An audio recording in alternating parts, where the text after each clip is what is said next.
అందరికీ praise the lord. ఈరోజు దైవ మర్మముల్లోని దినపాఠము జూన్ 28వ తారీఖున పరిశుద్ధత లేకుండా ఎవడును ప్రభువును చూడడు.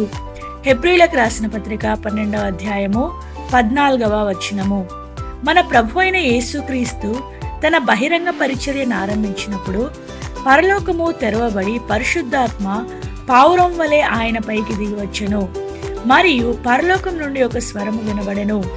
పరలోకము తెరవబడి పరిశుద్ధాత్మ మన మీద నిలిచి అనుదినము మనలను నడిపించినట్లు మనము దేవుని స్వరమును వినగలుగుటకై యేసుక్రీస్తు ప్రభువు ఈ లోకమునకు వచ్చెను.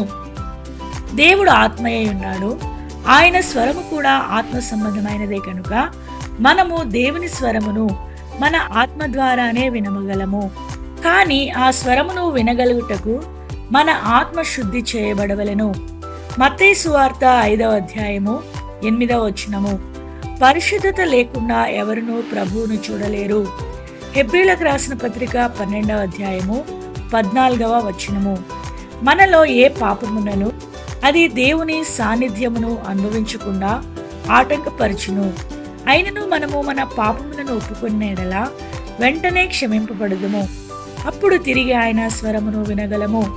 దేవుడు ఈ కొన్ని మాటలను దీవించి ఆశీర్వదించునుగాక. ఆమేన్.